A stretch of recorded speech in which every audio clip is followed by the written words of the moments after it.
2. Physical challenges.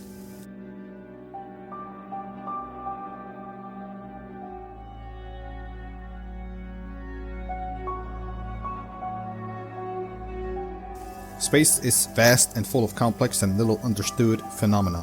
Here I'll discuss what I believe to be important physical challenges to consider when thinking of interstellar travel.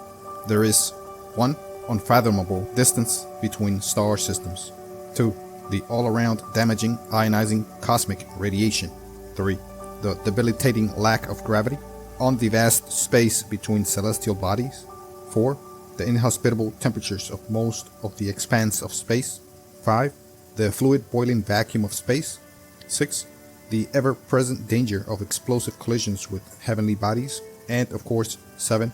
All of the unknown that may help us as well as harm us. As you may know, these physical challenges are part of the almost immovable nature of the universe as we understand it. And these will remain unchanged unless an unimaginably different nature of the universe is discovered and understood. And I believe these physical barriers currently remain uncleared and prevent the achievement of interstellar flight. For instance, our laws of physics prevent high and even mid percentages of the speed of light from being achieved by any spacecraft, partly due to an exponential increase in the mass of the spacecraft as higher percentages of relativistic speeds are reached, thus requiring exponential higher thrust, a current impossibility. Even if relativistic speeds are somehow achieved, crews may experience its harmful effects with this type of acceleration. For instance, if we can somehow achieve 50% of the speed of light, it will have to be broken down into the acceleration from 0 to 24.5%, then into a deceleration from 24.5% down to 0.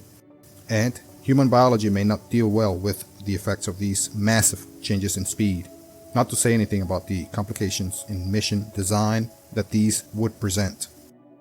So, without further ado, here are the few physical phenomena discussed briefly, which I believe stand in our way to interstellar travel. 1. Distance. The unimaginable vast space between Earth and Alpha Centauri will present a myriad of problems to the crew and the mission design in general. Just as a side note, here, when I speak of mission design, I am referring to the overall mission characteristics and requirements, such as fuel, energy, and supply requirements. Among these problems is the unimaginably vast distance crews will have to travel away from Earth, which itself brings the incredibly long duration of the interstellar mission and the extreme isolation that space crews will experience. These long duration and isolation bring other sets of challenges like boredom, communication delays with Earth, supply problems, crew dissatisfaction, etc. Must I say here that Alpha Centauri is the nearest star system to our own, yet at a staggering 4.37 light speed traveled years away. This is about 276,000 astronomical units, or AUs, where 1 AU is the average distance from the Earth to the Sun, about 150 million kilometers. For more familiar measures, we may scale 1 AU to 1 meter, then the distance between Earth and Alpha Centauri would be 2,760 kilometers away. And the 1 meter equals to 1 AU scale, the Earth to Alpha Centauri distance would be about the distance from New York City to Los Angeles. The average distance between stars in our galaxy, the Milky Way, is about 5 light years. And the fastest crewed rocket we have ever sent to space was the Saturn V, which achieved an astonishing speed of about 25,000 kilometers per hour. However, even if we can somehow sustain that speed way past the low Earth orbit, it would still take that spacecraft about 188,000 years to reach the Alpha Centauri star system. The fastest uncrewed space probe we have ever sent to space is the Parker Solar Probe, which achieved a stupendously fast speed of 692,000 kilometers per hour.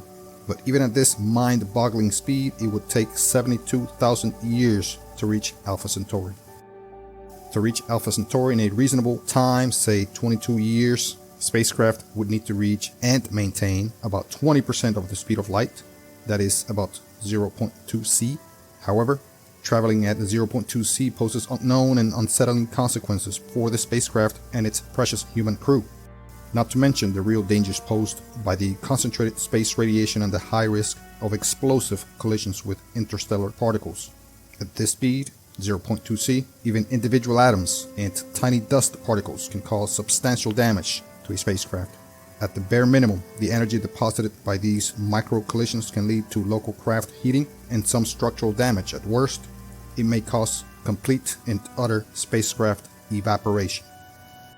Still, at very high speeds, such as the one achieved by the Parker Solar Probe, it would take about 6,820 years to reach the Alpha Centauri system. Yet, reaching 0.2 C is no small feat.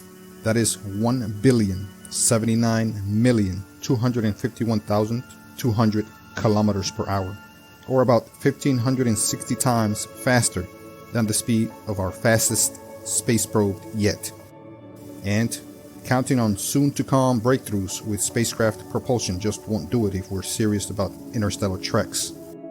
We must admit that, considering the odds, reaching relativistic speeds is just outside of our reach, and not something we should count on for interstellar travel. Thank you very much. Please look for the next episode on this series very soon.